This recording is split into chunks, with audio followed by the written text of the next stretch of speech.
E agora a gente vai bater papo e esclarecer as nossas dúvidas com a doutora Lika Arakawa, que é fonoaudióloga clínica e vai falar com a gente sobre reabilitação vocal e respiratória no dia do fonoaudiólogo. Tudo bem, doutora? Boa tarde. Tudo bem. Parabéns, viu? Muito obrigada, Jaque. Obrigada pela oportunidade de estar aqui. Doutora, vamos começar entendendo um pouco, não só sobre o que faz o fonoaudiólogo, mas também a questão da especialização para quem tem câncer. Explica um pouquinho pra gente.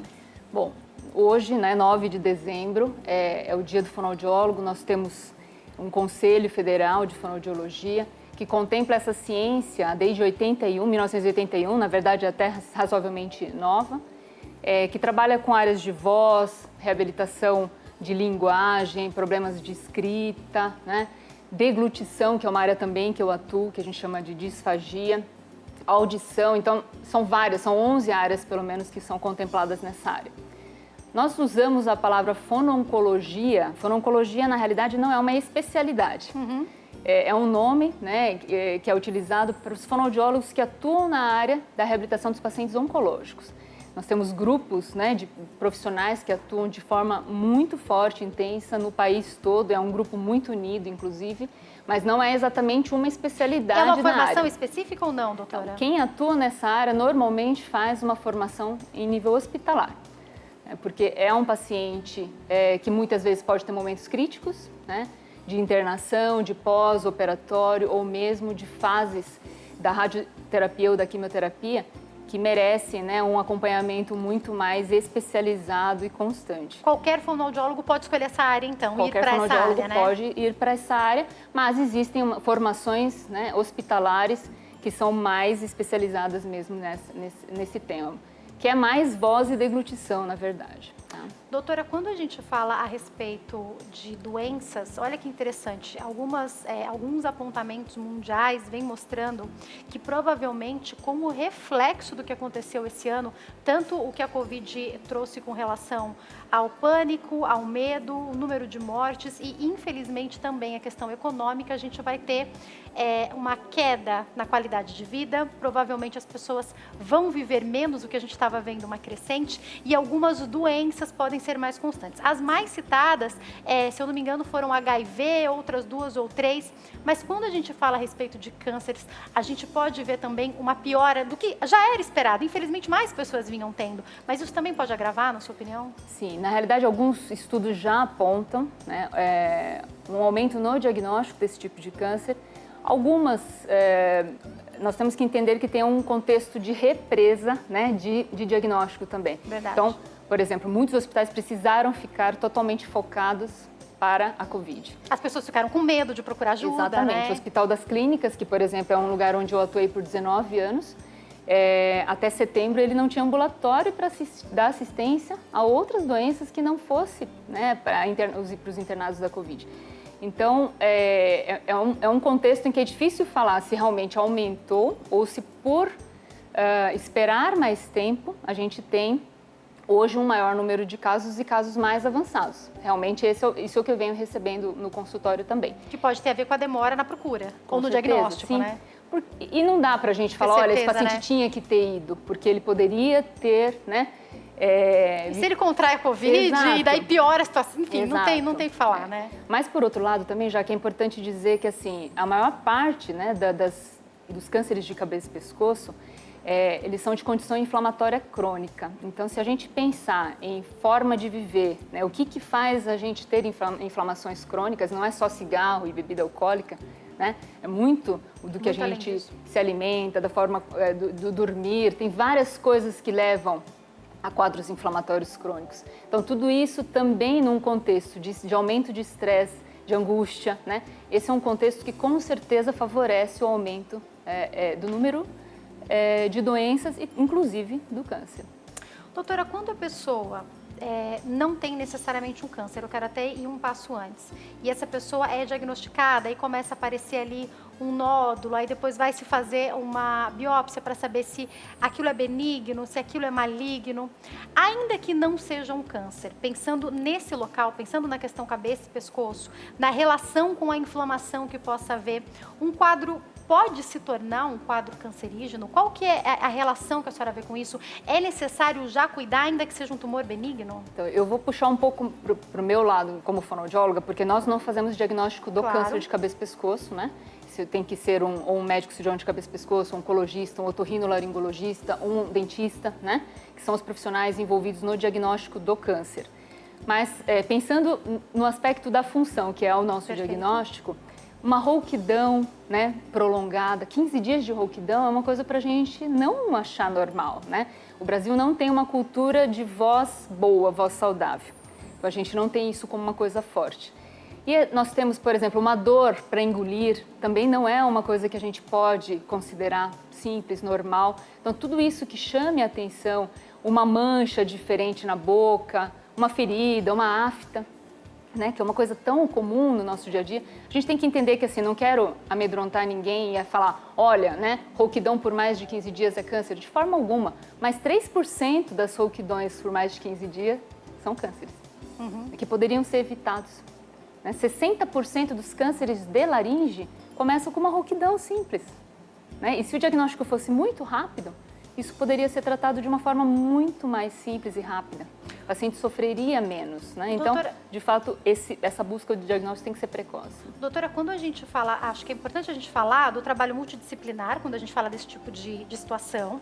Então, às vezes, se você vai primeiro ao fono, se você já tem um fono da família que atende alguém, ele vai ver a necessidade, provavelmente ele já vai saber mais ou menos o que é e vai te encaminhar para os médicos. Um médico viu o que é, percebe que há necessidade também do fonoaudiólogo, ele vai te encaminhar para o fono. Então, não importa qual o primeiro profissional que você procura, você tem que ter segurança de procurar esse primeiro profissional que ele te encaminha na necessidade para os outros, não é isso, doutora? E é importante que, de fato, haja uma integração nessa equipe, né? Que eles se comuniquem e cada um entenda o seu papel, né? Se eu recebo esse paciente com esse tipo de dificuldade, eu tenho que encaminhar para quem vai fazer o diagnóstico. E quem faz o diagnóstico precisa encaminhar para quem vai fazer o trabalho de reabilitação. Quer dizer, esse é um trabalho que na área de cabeça e pescoço, de fato, acontece bastante, né? É muito bonito de ver, é uma área que a equipe é mais integrada, né? Não acontece isso em todas as áreas médicas, a gente tem que, médicas que eu digo a área de saúde, mas na área de cabeça e pescoço, a própria força desses grupos de fono-oncologia, da Sociedade Brasileira de Cirurgia de Cabeça e Pescoço, Sociedade Brasileira de Fonoaudiologia, das associações que vem crescendo bastante, associações dos próprios pacientes. A mais forte hoje é a Associação de Câncer de Boca e Garganta, a CBG. Então, são grupos extremamente unidos e fortes que vêm trazendo essa integração de uma forma muito bonita e acontece, de fato. Doutora, é inevitável fazer essa pergunta, ainda mais tendo uma fonoaudióloga aqui, que eu acho que é algo que pode ser um mito, pode ser uma verdade, mas paira na mente de muitos de nós, que é: forçar a voz pode ter alguma relação com algum tipo de câncer? Se a gente pensar, né, no conceito que eu acabei de falar, que muitas das mutações, porque o câncer é uma mutação, e essas mutações elas podem acontecer por inflamações crônicas, se esse forçar, né, ele for constante, porque tudo que é constante, né, tem mais chance de acontecer. Quase nunca, já que é uma condição só. Quase sempre é multifatorial. Por exemplo, um tabagismo com alguma coisa, né? Um etilismo, por exemplo, Estados Unidos e Espanha, alto índice de câncer por etilismo, né? Por etilismo. Itália, por tabagismo. Quer dizer, cada país tem sua cultura também que acaba favorecendo. Né?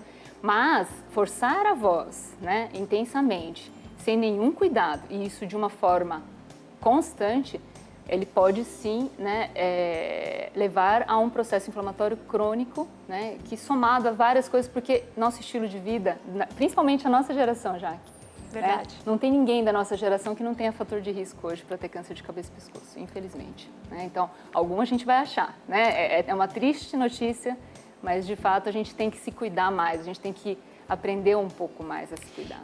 Eu acho que a gente pode, a pessoa pode falar, mas eu tenho uma alimentação saudável, eu não fumo, eu não bebo. Agora me conta se você não fica estressado. Aí eu quero encontrar alguém na nossa geração que diga que nunca ficou estressado. Que durma muito bem. Que durma bem. Né? A gente ainda, né, eu sei que você tem um público feminino muito grande.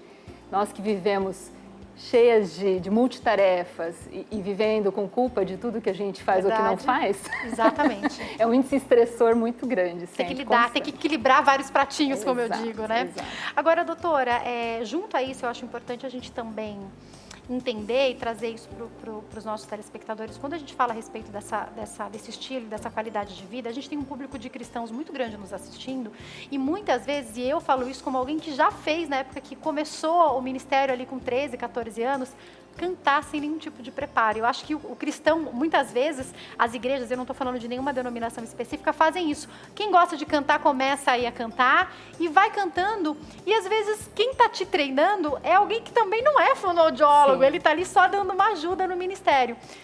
Pensando em 20, 30 anos, uma vida inteira cantando errado, cantando sem um acompanhamento, isso pode ser um perigo para toda essa região que a gente está falando? Pode ser um perigo, tá? Nós temos muitos professores de canto extremamente capacitados, né, para treinar pessoas no aprimoramento, tá? Aqui a gente está falando de reabilitação vocal, que é o que eu faço, que é quando eu tenho um problema, uma doença, uma patologia, né, uma perda de função ou uma redução de função. Diferente, por exemplo, de pessoas que não têm doença, né, mas que querem se aprimorar. Então, muitas vezes, na realidade, um professor de canto é capacitado e ele é capaz de fazer com que não se desenvolva nenhum problema. Mas também é muito comum não ter professores de canto, né? Além de que tudo, sejam preparados. Nem isso, né? Eu vejo, às vezes é o próprio alguém do grupo que prepara outra pessoa. Eu já recebi, por cirurgia, muitas vezes, né? Infelizmente, profissionais da área, né, ou pastores, né, pessoas que faziam algum trabalho de oratória muito mais intenso, com bastante frequência por pós-operatório, de lesões que foram provocadas pelo uso excessivo ou mau uso. Professores também entram nesse pacote, Também. doutora? Também. Aqui a gente não está falando de câncer, né? A gente está falando de, na maior parte das vezes, lesões que são benignas, mas que, se não tratadas, também podem caminhar, né, para se tornarem lesões malignas, né? Doutora, quando a gente fala de câncer, quando a gente fala desse tipo de doença, como que funciona a atuação do fonoaudiólogo e de quais tipos de câncer a gente está falando que o fonoaudiólogo em algum momento precisa ser acionado para ajudar? Basicamente, o fonoaudiólogo, quando a gente fala de câncer, a maior parte das vezes é câncer de cabeça e pescoço, câncer na região de cabeça e pescoço. E também nós temos os cânceres de tumores do sistema nervoso central. São os tumores do sistema nervoso central, dentro do crânio, né? Uma coisa é ter tumor no cérebro e a outra é ter tumor de cabeça e pescoço, porque não entram, os tumores cerebrais não entram nessa especialidade, tá? Então, são...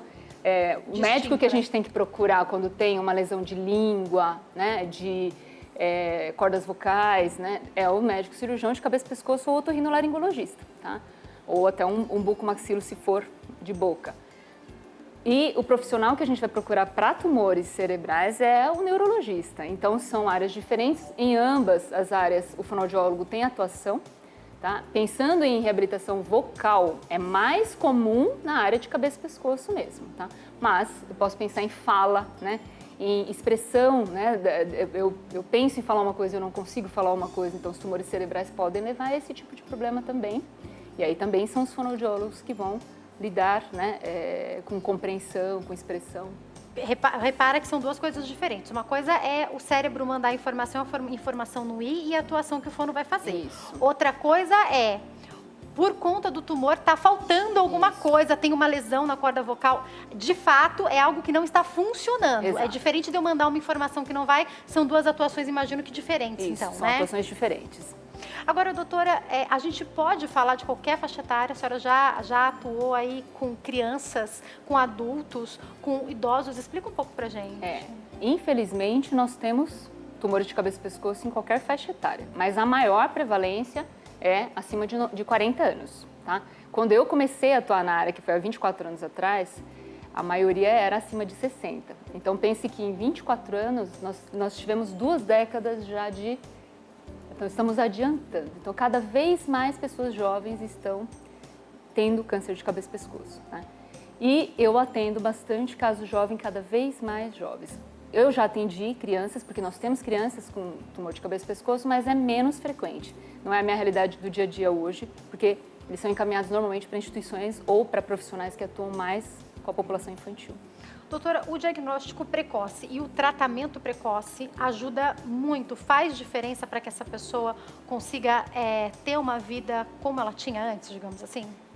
Eu não gosto e a gente quase nunca fala de normalidade para ninguém que teve câncer, né? Porque seria muito falso nós falarmos isso e cria uma expectativa. Mas, talvez inatingível para algumas pessoas, sim, né? Exato. Eu acho que desde do diagnóstico da doença, a pessoa não é mais a mesma, né? Então, falar de normalidade, pensando que normalidade é o pré-doença, é uma palavra muito difícil de falar. Mas, com certeza absoluta, diagnóstico precoce e reabilitação precoce hoje é o que a gente pede. Antigamente, nós entrávamos 3, 4 meses depois de uma radioterapia, 1 mês depois de uma cirurgia. Hoje, 1 dia depois da cirurgia, em muitos casos, a gente já começa. Uau. Tá? É óbvio que tudo isso, de novo, né? Aquela integração, a equipe médica liberando, dizendo que está seguro intervir, não tem outros problemas, outras complicações, né? Mas durante a radioterapia, por exemplo, que era uma coisa que a gente durante não esse fazia. Tratamento. A gente não fazia. Hoje é preconizado como ideal atender o paciente durante todo o período da radioquimioterapia. Perfeito. Tá? Então faz diferença, isso faz diferença. Quero agradecer a Stephanie, que é do Rio Grande do Sul, tá mandando um beijo pra gente aqui assistindo o programa. Obrigada pela audiência, viu, Stephanie? Doutora, vamos falar um pouco de como funciona essa atuação. A gente está falando de sessões semanais, de sessões diárias. Vai mudar? Cada caso é um caso? Explica pra gente. Muda. Lógico que nós temos alguns critérios. Quanto mais o paciente for crítico, né? Ou seja, ele não está estável. Por exemplo, tem pessoas que estão com a parte cardíaca, a parte respiratória, tudo assim, né? De manhã está de um jeito, à tarde está de outro jeito. Esse tipo de paciente, no momento em que ele está daquela forma, ele precisa de mais assistência especializada. Então, a frequência vai ser vai ser uma frequência maior. Nós temos situações de intervenção logo depois de um tratamento cirúrgico, por exemplo, que é uma condição de atendimento mais frequente também, às vezes até diário, e tem situações em que 2 vezes ao dia, tá? Principalmente na internação. Mas, quando é um consultório, por exemplo, o mais comum é entre 1 a 2 vezes por semana, em pacientes que já estão mais estáveis, né? E nosso perfil de paciente com câncer de cabeça e pescoço é um paciente que quase sempre ele consegue fazer o treinamento, né, das estratégias terapêuticas em casa, sozinho ou com a família. Então, não é que ele vai fazer uma vez e vai ficar bem durante a semana. Ele tem que repetir. Tem uma lição de casa, digamos assim, Tem uma lição de né? casa, ele tem um programa terapêutico. Doutora, nesse momento foi possível atender à distância? Como que foi feita essa nós temos alguns guidelines, mesmo os manuais, que a gente chama, para esse tipo de assistência, que no Brasil não era permitido, né? Essa autorização, ela veio junto com a Covid. Então, foi uma coisa... Por coincidência, eu até tive um privilégio de, ano passado, fazer o curso de teleassistência nos Estados Unidos e todo mundo ainda até questionou, por que você vai fazer isso? Eu falei, vou fazer por, não sei, um dia, quem sabe, porque lá já se usa há muito tempo, né? E foi Meses depois, tá todo mundo atrás da doutora, como é que é mesmo? Porque a gente pensa, não vai usar, e no final a gente nem imaginou, né, que de fato ia ter essa situação. Mas o que a gente tem hoje tem alguns critérios, alguns pacientes nós temos conseguido dar assistência online, principalmente na reabilitação vocal. Né? Porque nessa área nós temos pacientes que vão ter dificuldade para engolir, pacientes que têm tubos respiratórios, né? Que estão com tubos de alimentação, que são as sondas de alimentação. Então, tem alguns pacientes que nós não conseguimos dar assistência online. Mas na reabilitação vocal, quase todos. Doutora, eu vou me preparar para dar um recadinho. Uma pergunta importante. Tem pessoas que, por conta desses tipos de cânceres, podem ter a perda total da voz? Não dá para reabilitar em alguns casos? Explica para a gente, por favor. Tá. A gente tem pessoas que, infelizmente, precisam, por conta do diagnóstico de um câncer mais avançado, tirar as pregas vocais e eles vão tirar toda a estrutura da laringe. Nós chamamos de laringectomizados totais. Esses pacientes, eles podem sim ter uma reabilitação, mas com uma voz que seria uma voz ou de uma laringe eletrônica, que é um equipamento, ou de um uso de uma prótese, né? Uma prótese que é inserida pelo médico para que o paciente possa usar isso, ou por métodos de reabilitação que tem que passar por um processo de reabilitação fonoaudiológica para produzir essa voz. Mas nós temos, sim, alguns pacientes que não vão conseguir desenvolver voz com comunicação oral e a gente tem que pensar na comunicação alternativa, que são pranchas de comunicação. Hoje a tecnologia nos favorece bastante também para esses pacientes que são mais vulneráveis na comunicação. E depois das orientações da doutora, a gente vai para o intervalo, daqui a pouquinho a gente está de volta, não sai daí.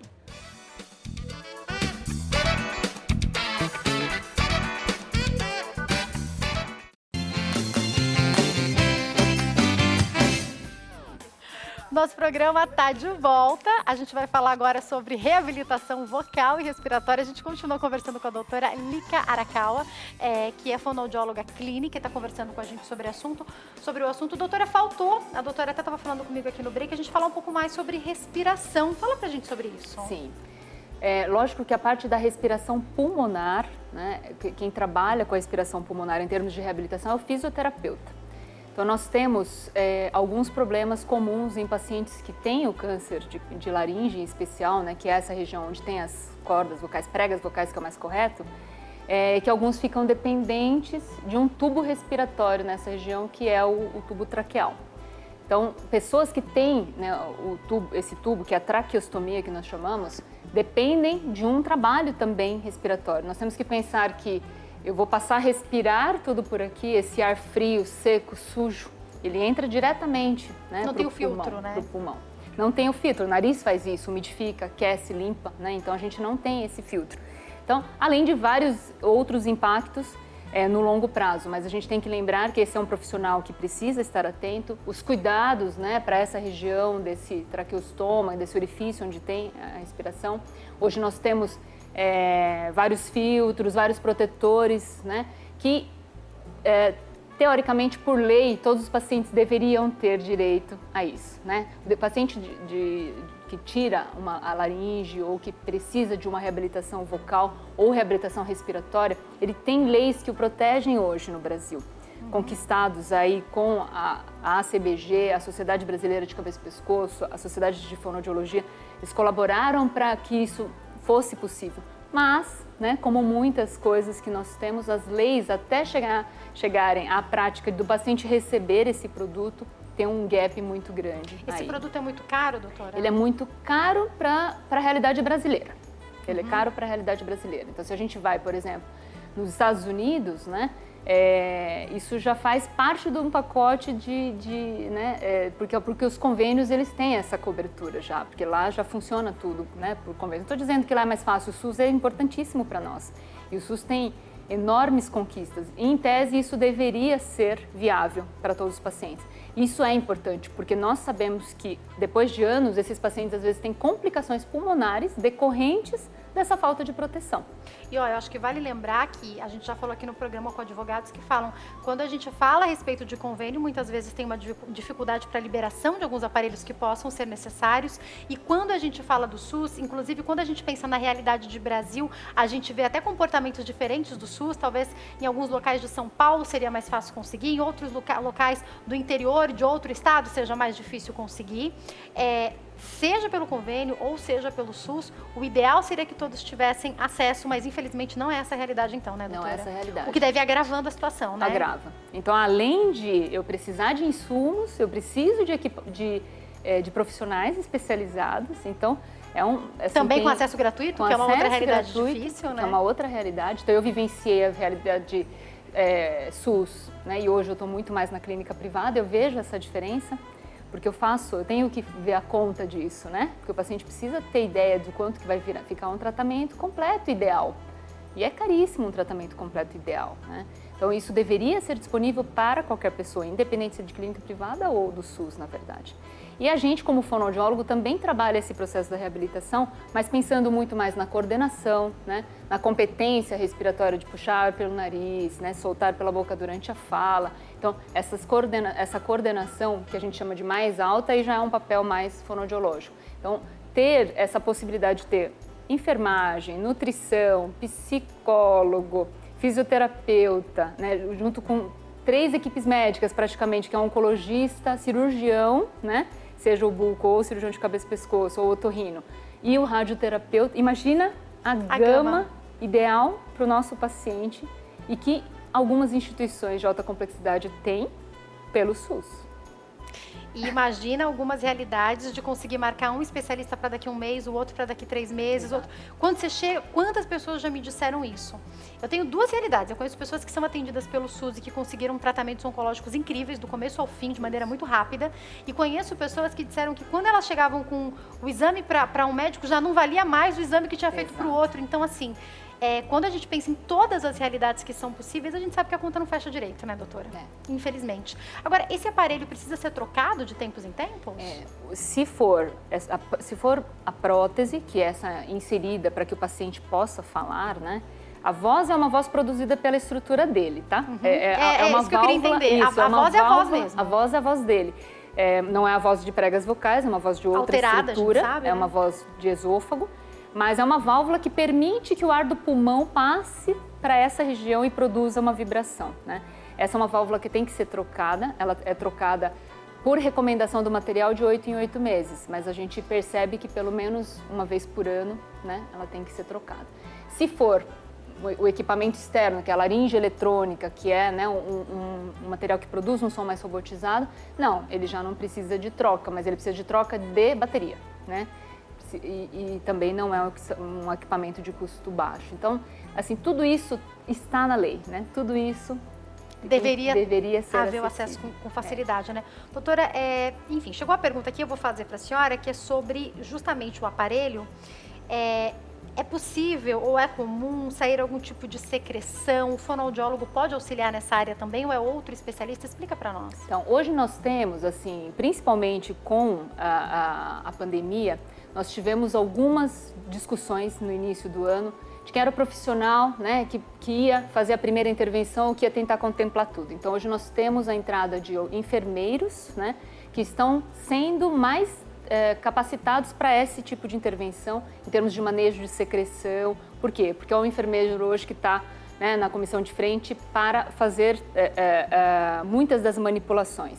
Mas quando envolve processo de reabilitação vocal, eu, por exemplo, quando vou dar essa assistência, eu também faço toda essa orientação, né? Eu também vou fazer o manejo da limpeza, explicar, porque está envolvido no meu processo. A voz tem que sair com ar pulmonar, né? Se o fisioterapeuta está fazendo a intervenção, ele também vai fazer, ou seja, essa equipe ela tem que estar preparada para fazer esse momento de atuação, manejo. cada profissional que está com ele, exatamente, com esse paciente tem que pode saber fazer preparado. isso. Fonoaudiólogo, fisioterapeuta, enfermeiro e o médico, sim. Obviamente, o psicólogo, o nutricionista, que aí são são médicos, que são de áreas que não vão fazer a manipulação direta, não estariam. Né? Doutora, as pessoas da família também podem aprender? Sim, tem que aprender. Tá? É muito seguro. Eu primeiro ensino para o paciente. Perfeito. Né? Qualidade de vida, sempre, a pessoa poder fazer as coisas sozinha. Quanto né? mais independência o paciente puder ter, é melhor. Né? Então, primeiro eu ensino para o paciente. Alguns pacientes não têm condições visuais adequadas ou até motoras, né? Habilidade manual para fazer esse tipo de limpeza, tem que conseguir enxergar no espelho. E aí sim a gente treina um familiar, né? Que esteja sempre mais próximo, porque é um risco, né? Respiratório, inclusive.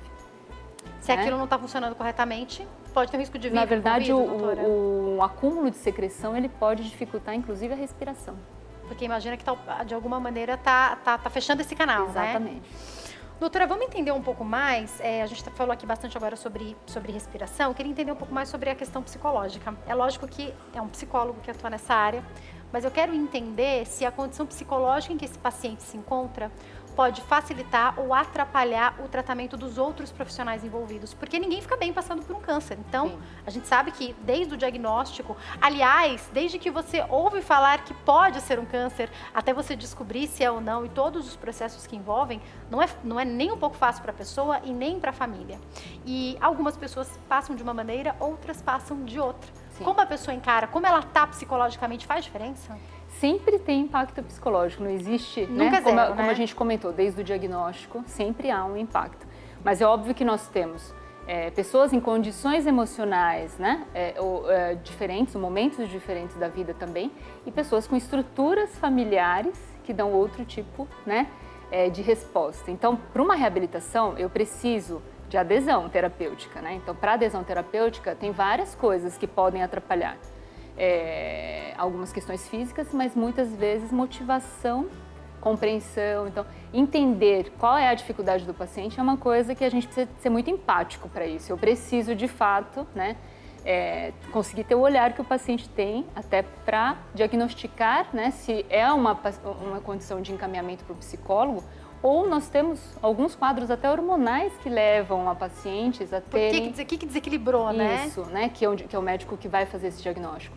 Então, a equipe tem que estar preparada até para ter esse olhar e encaminhar, né, de forma adequada, entender qual é o motivo da falta de motivação. Tem várias coisas que interferem, né? A parte financeira, né, impacta também o trabalho que ele acha que ele dá para a família.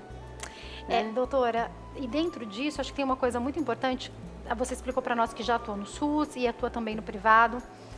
Tem a ver também com a situação financeira, mas tem a ver com a gente entender o que o profissional está falando para a gente. Porque muitas vezes é a sua realidade, é o seu dia a dia, é tão óbvio, é tão simples, mas a pessoa... Você já não conversou com alguém? Você está explicando a sua área de atuação e a pessoa simplesmente não entende porque não é o universo dela. Como muitas vezes alguém conversa comigo e eu fico aqui, mas o quê? Mas como? Porque não é o meu universo. Acho que se fazer entender, e provavelmente quanto mais simples e menos acesso à informação a pessoa teve, talvez mais difícil seja essa conversa, também é muito necessário, não é, doutora? Perfeito, Jaga. Eu agradeço a sua colocação para a gente poder comentar isso. Eu sempre gosto de uma frase que eu ouvi, que as pessoas elas não são resistentes à mudança, elas são resistentes a serem modificadas, né? Então, o processo de reabilitação, ela envolve uma grande mudança, mas às vezes a gente quer trazer aquilo como se fosse um comando, sabe? Ó, você tem que fazer isso, você tem que fazer tantas vezes, você tem... E não funciona desse jeito, né? Se eu trouxer para o paciente a mudança de uma forma que ele entenda e que ele sinta a necessidade da mudança, para isso ele tem que entender. Eu tenho que ser mais clara. Na maior parte das vezes, o profissional tem que puxar um pouco a sua responsabilidade. Né? Porque é muito fácil dizer, ele não colabora, né? É porque ele está deprimido, ele está isso. Pode ter essa situação, mas na maior parte das vezes é o profissional que está com dificuldade de identificar o momento do paciente também. Porque aí a gente vai saber com isso, né, com esse olhar, oferecer mais informação ou oferecer uma escuta naquele momento, né, ou um encaminhamento para quem possa melhorar esse quadro e não ficar só impondo, né? Doutora, quando a gente fala desse tipo de câncer, a gente tem uma incidência maior em homens ou em mulheres? A gente já tem isso? Sim, a gente tem mais em homens, né? A gente tem mais em homens, sempre foi maior em homens, mas a proporção de mulheres vem crescendo cada vez mais, como quase em todas as outras doenças também, né? Como, por exemplo, doença cardíaca, que a gente não tinha, que era muito mais em homens, hoje nós temos muitas mulheres com doenças cardíacas. Eu sou super a favor das conquistas femininas, né? Não estou colocando nesse aspecto, não. Mas nós sabemos que, obviamente, isso tudo, né, vem trazendo mais estresse. A gente quer ter uma demanda de vida semelhante à do homem, a gente também vai carregar esse estresse. Eu acho que a gente vai ter que encarar isso mesmo. Para trás a gente não vai, né? Daqui para frente a gente vai ter que aprender a equilibrar isso, espero né? que a gente vá para frente. Doutor, esperamos, né? Que ano, inclusive. Doutora, para a gente encerrar, eu gostaria que a senhora trouxesse uma orientação para as pessoas que estão nos assistindo com relação a sintomas. Como foi um ano que as pessoas ficaram com muito medo de ir a consultórios, de procurar o médico, de procurar o fonoaudiólogo? A quais sintomas nós precisamos estar atentos? Então, como eu comentei, rouquidão prolongada, né? Dor para engolir, engasgos, tosses. Tudo que é recorrente, tudo que dura alguns dias, dura é isso? Mais, não é um episódio, tá? Então, assim, que aconteça com mais dias. No caso de uma rouquidão, a gente sempre fala de 2 semanas, um tempo crítico já, né? Que é muito tempo já. Aftas também, né? Que são essas lesões. Nós temos, às vezes, até uma mordida, né? Essa sensação de que está mordendo constantemente o lugar errado e fica com aquela sensação de desconforto. Na fala, não é só a rouquidão. Eu posso ter, por exemplo, quebras na voz, né? Parece que a voz dá uns saltos, cansaço, né? Cansaço para falar, aquela irritação para falar. Eu sinto que está pegando e fica o tempo inteiro desse jeito. Então, tem várias coisas que podem ser sinalizadores, mas, de novo, né, eu vou retomar. Campanha que fala assim, olha, isso pode ser câncer, só amedronta e as pessoas não vão, a gente já sabe disso, né? Então, o que a gente precisa é fazer a campanha de saúde, né? Ter saúde é o que é o ideal. Então, isso não é ter saúde. Ter dor, ter desconforto, ter rouquidão não é ter saúde. Vá, porque provavelmente, se for alguma coisa, vai pegar muito rápido e 3% das vezes desse contexto, de fato, é uma coisa mais grave. Ou seja, então, provavelmente não é câncer. Vá para ter qualidade de vida. E se for, vai ter o diagnóstico precoce. Exato. Né? Acho que é essa campanha que a gente quer fazer mais. A gente quer, lógico, que se trate de forma precoce. Nem sempre o sistema permite isso, né? Porque muitas vezes não tem um especialista para esse diagnóstico precoce e a coisa vai aumentar para ser tratado pelo especialista, virando algo de alta complexidade. Isso é o mais triste. Poder orientar e educar a população e às vezes a gente não conseguir fazer o diagnóstico precoce porque a gente não tem o especialista que vai receber essa pessoa que identificou o sintoma rápido, sabe? Doutora, tem prevenção para a gente finalizar? Eu gostaria muito até que meus colegas médicos estivessem, mas vou, como equipe, né, vou colocar... Representando, né? Tentando passar um pouco. Uma boa nutrição, um bom sono e atividade física regular, lógico que todo mundo já sabe que para tudo é. Agora, não fazer abusos vocais, né? Não, quando eu falo abuso gritar, né? Fazer esforço, sente que está difícil, tenta fazer mais esforço ainda, então isso realmente é prejudicial, é um abuso, né? Se alimentar de uma forma, por exemplo, uma coisa que é muito questionada é a questão do refluxo, né? Todo mundo acha que refluxo é sintoma tem que sentir a comida voltando, e a gente sabe que a maior parte dos refluxos é silenciosa, ou seja, a pessoa não tem sintoma. Tá? Ela nem sabe que está com refluxo. Não, a maior parte. E assim, refluxo é um problemão para a gente se a gente for associar como um quadro inflamatório crônico. Mau hálito pode ser um sinal, doutora? Então, mau hálito tem várias coisas. Na maior parte das vezes tem a ver com condições de gengivite, né, alguma condição mais oral, mas procure o dentista. Porque uma pessoa que tem algum distúrbio nesse sentido de mucosa, que a gente fala de pele da boca, ou mesmo de condição de bactérias boas e ruins da boca, são pessoas que vão ter mais risco, né?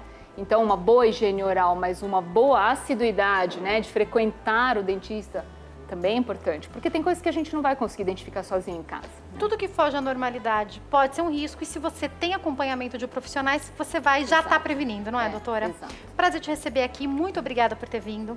Para quem quiser entrar em contato, o telefone 0 operadora 11 3253 3162 e tem o Instagram que é @licasugeno. Passando aí direitinho para vocês. Obrigada, doutora, e uma ótima tarde. Obrigada. Antes do nosso programa chegar ao fim, a gente vai dar aquele giro para saber o que é que está acontecendo pelo mundo e a nossa primeira notícia é sobre a nave japonesa que coletou amostras de asteroides. Cientistas japoneses comemoraram um grande êxito na madrugada deste domingo. Uma nave desenvolvida pelo país retornou à Terra transportando amostras de um asteroide. A expectativa é que os 100 miligramas de partículas possam ajudar a desvendar os mistérios que envolvem a origem da vida e da formação do universo. A cápsula pousou em perfeita forma e a sonda está se movendo para outra missão também em perfeita forma. Completamos a missão de obter amostras com sucesso. A Hayabusa 1 abriu a porta da viagem interplanetária e passamos por ela completamente com a Hayabusa 2. Do tamanho de uma geladeira, a cápsula se separou da nave a uma distância de 220 mil quilômetros do planeta e pousou no deserto do sul da Austrália, onde será recuperada. As amostras do asteroide Huygu foram colhidas durante 2 fases cruciais da missão da Hayabusa 2 no ano passado. A nave pôde colher poeira da superfície e, posteriormente, material do interior da Huygu, capturado a partir do disparo de um projétil. Os cientistas acreditam que esse material não mudou desde a formação do universo. E veja agora, Trump insiste que vencerá as eleições. O presidente americano Donald Trump voltou a declarar que a eleição presidencial foi roubada. Ele participou do primeiro comício pós-votação em que afirmou ao público que será o vencedor final do pleito. Trump viajou à Geórgia para fazer campanha em favor de 2 candidatos republicanos ao Senado que enfrentarão o segundo turno em 5 de janeiro, no qual será decidido que partido irá controlar a casa. Vocês devem votar antes, começando em 14 de dezembro. Vocês têm que fazer isso. Eles trapacearam e fraudaram nossa eleição, mas ainda vamos vencer, vamos vencer. Trump deixou claro que não está pronto para ceder a Biden, nem para abandonar suas acusações de fraude que já foram desmentidas por tribunais. Joe Biden venceu na Geórgia por pouco menos de 12 mil votos, tornando-se o primeiro candidato presidencial democrata desde Bill Clinton em 1992 a conquistar o reduto republicano. Apesar do aumento dos casos de Covid-19 em todo o país, poucas máscaras foram vistas no evento e boa parte do público não seguia as medidas de distanciamento social. We'll make America great again. E veja agora, Maduro busca controle do parlamento venezuelano.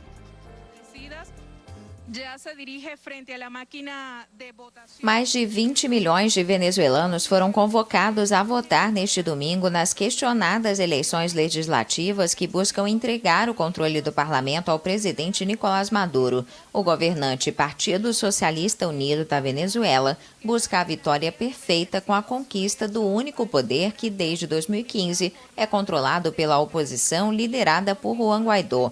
Os Estados Unidos são o principal aliado do opositor e lideram a pressão contra Maduro a partir de sanções econômicas, incluindo o embargo ao petróleo válido desde abril de 2019. O secretário de Estado americano, Mike Pompeo, qualificou a votação como farsa e fraude. Os Estados Unidos e a Organização dos Estados Americanos já anunciaram que não reconhecerão o resultado das eleições. Muitos dos locais de votação ficaram vazios ao longo do dia. Especialistas atribuem a alta abstenção à crise econômica na Venezuela. Guaidó, que é reconhecido como presidente venezuelano por cerca de 50 países, convocou seus seguidores a se absterem e ficarem em casa.